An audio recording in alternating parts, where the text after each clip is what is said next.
It was right here at the SimRacing Expo a year ago where Assetto Corsa EVO was unveiled for the first time. The hype was enormous, but this year it's a different Assetto Corsa title that's stealing all the headlines, one which many people on the outside never could have seen coming. Now Kunos are adamant to make sure people know it's very clearly Assetto Corsa Rally is not developed by the same team as Assetto Corsa EVO, so it will not affect its development. One way to really hammer that point home is with a big update. Assetto Corsa EVO version 0.4 is here.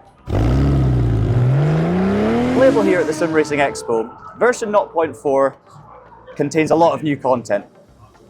9 new cars and 3 new circuits. One of them is the Nurburgring, and as you can see, we also have the famous tourist variant, as well as all the other ones, GP, the combined layout as well, and of course, the regular Nordschleife.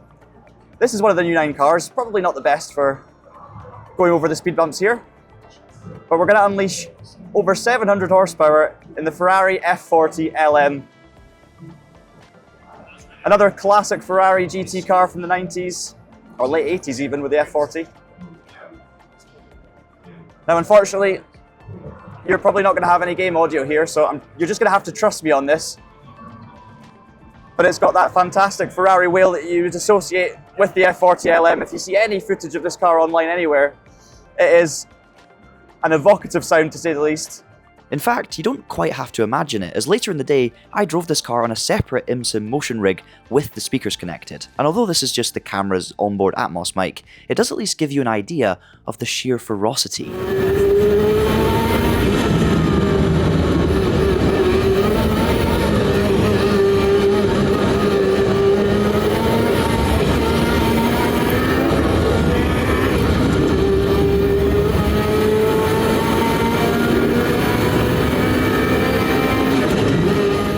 I'll talk a little bit more about the 9 cars in just a little bit.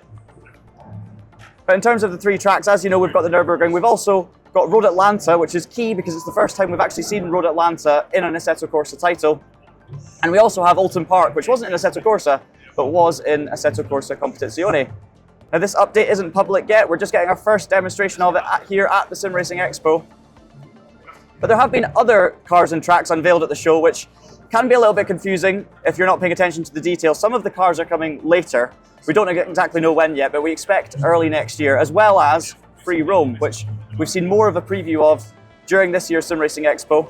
So, for full clarity, version 0.4, which I'm previewing in this video, is expected to release publicly in late November this year, whilst the first stage of the much anticipated Free Roam will appear in early 2026. Of course, this is much later than initially anticipated when the early access was announced, but this was due to a shift in focus, quality improvements to the existing product higher on the makeshift Kunos totem pole than the launch of this exciting new game mode. We have, however, now seen our first glimpse of live gameplay, streamed from the SimRacing Expo on Friday, and we'll put a link to this in the description. Just remember, if you want to keep up to date with all of the upcoming content and features as part of the AC EVO updates, do keep an eye on the TraxionGG website on a regular basis. But it's great to get to try this F40. I've been a little bit critical over the feel of some of the race cars in EVO in the past, but I've been much happier with the road cars. I've been absolutely loving the feel of the road cars, and this is obviously an older race car, so it doesn't have all the modern technology, the traction control and all that. It's a very visceral driving experience. That's the big curb on the Nordschleife, by the way, on the inside, so this is definitely a very recent version of the circuit. You can't really take that curb. But yeah, you really have to treat this car with a lot of respect. It's actually got a surprising amount of grip. The gear changes sound incredible. There's quite a long ratios, but obviously you can customize all of these things. It's just a very exciting car, and it's alive when you drive it. Now, I'm always pretty happy when I'm on a sim driving a GT car from the last century, but this is feeling really, really strong. I don't have, out the box, the same concerns that I've had with some of the other race cars. This feels a bit more natural, a bit more alive, but I really can't stress enough that this isn't a review of it. This is my first lap of the car, and we don't have time to really play around with force feedback settings and all of this. It's all very unfamiliar, so it's really difficult to analyze some of the smaller details. However, despite it being quite a tricky car to... Oh, literally, I was about to say, despite it being a tricky car to drive, I feel like I've got a reasonable handle on it.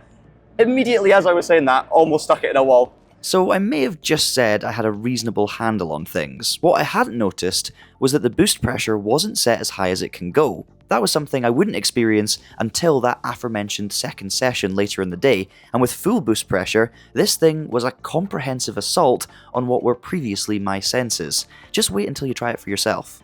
But it's a really nice risk versus reward sort of situation to try and get the time out of it. Nurburgring is looking spectacular as well.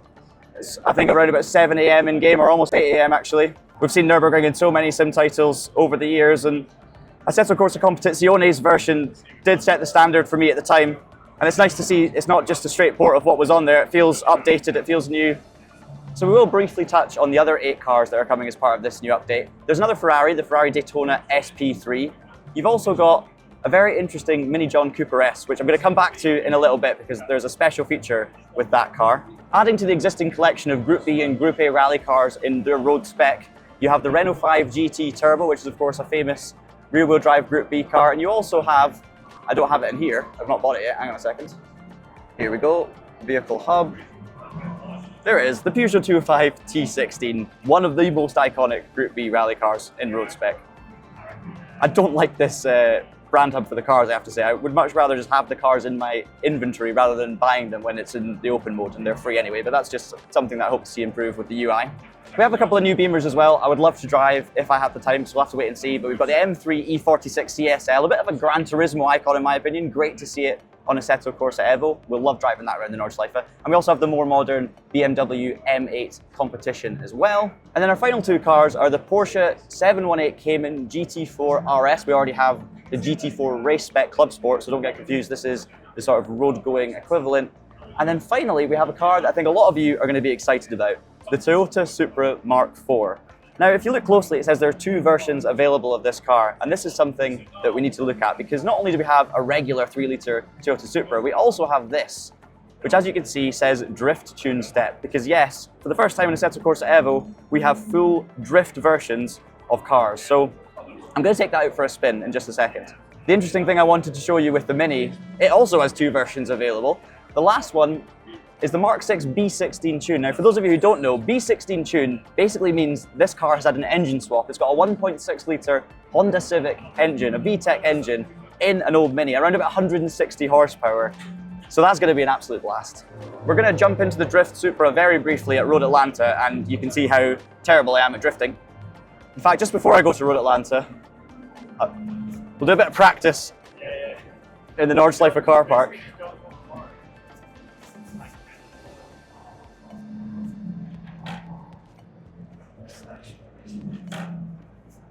Oh, there's a gate. Can we do free roam now, please? Please let us through. Soon. Our SimRacing Expo content is brought to you by our sponsor, D-Box, the exclusive provider of haptic systems to the FIA. D-Box's SimRacing motion platforms are professional grade and used by elite drivers all over the world to maximize immersion. High fidelity data from the sim allows you to feel every bump, slide, and texture change across the surface. Additionally, D-Box's precision will remain the same no matter the weight. To find out more, click on the link in the description. Again, unfortunately, you probably can't hear this Supra, but you're going to enjoy it when you can. See if I can get any slides going at all down the S's here. It's my first out lap, so I'm not expecting miracles, but we'll see what we can do. Oh, get out of the grass. It's fine, I can hold a drift on the grass. It still counts. Oh, it's great. I think the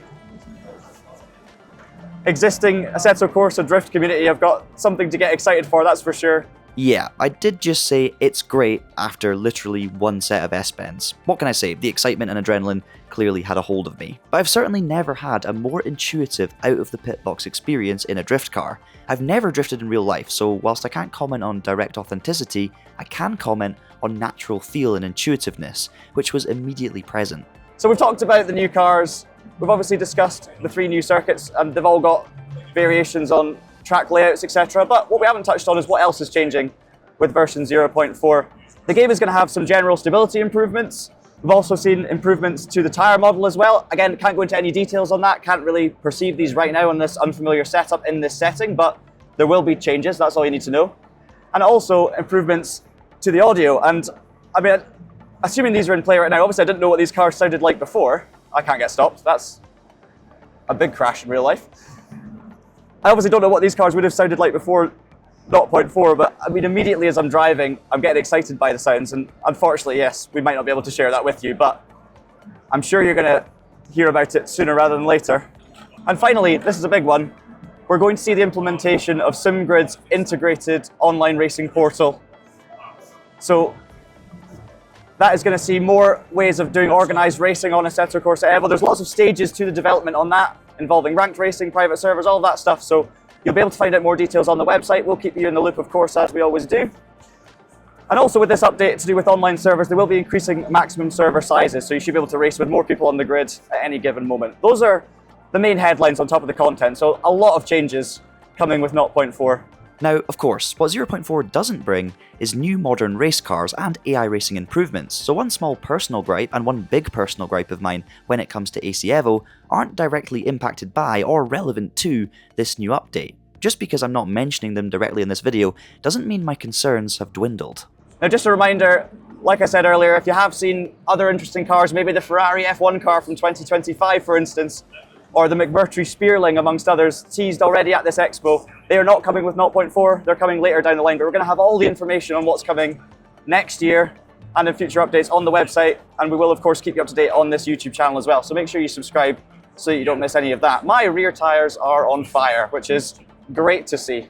The 2025 Ferrari F1 car in particular feels like a big deal. An officially licensed current-day F1 machine with all of its intricate bells and whistles, featuring in a hardcore simulation. Not something we've seen often in recent years, but on a personal level, I'm excited to drive the new Alfa Romeo 33 Stradale, a legend reborn, and its first appearance in a racing game. I did previously gush over the original 1967 version in an old video, which you can view via a link in the description. We'll end things here at Oulton Park in the BMW M3 CSL. Obviously, a lot of the attention, the hype this week has been revolving around Assetto Corsa Rally. We understand that and that makes a lot of sense, and we are very, very excited for that title. However, it's crucial to emphasise that that title is being developed by a different development team. So yes, it is an Assetto Corsa title, but it's an entirely different team working on it. So what we then need to see is proof of that in the form of updates still coming to EVO and lots of content being made. And of course, 0.4 is just another example of that. But it's great that we've got so much exciting stuff to look forward to. Both this 0.4 update is something that's going to bring more people to the game, I believe, even if it is for a short burst, but it's the multiplayer racing that's going to really keep people there. So if you get the good cars and the good tracks in there, obviously drifting communities with public servers as well, it all begins to add to the overall package and makes EVO a more exciting long-term product, which we know it's going to be eventually. It's just a case of where it's at now. It's been a very big week for the franchise, a very, very big week for Kunos. But the reality is, when I jump in a car I like on this game, whether it's here at the Expo, whether it's at home, and I can kind of look past the things that just don't feel ready yet, the frustrations, the quirks with the game, I always come back to the fact that fundamentally, when you get out on circuit in a nice car, around a nice track, here, like this BMW M3 at Oulton Park, the driving experience is in a really good place. As always, subscribe for more racing game content in future. Check out the website on a daily basis for all of your Assetto Corsa EVO news. And leave us a like if you've enjoyed the video. Let us know your thoughts down in the comments below. But in the meantime, I hope you've enjoyed the content through the SimRacing Expo. Thank you so much for watching, and have a great day.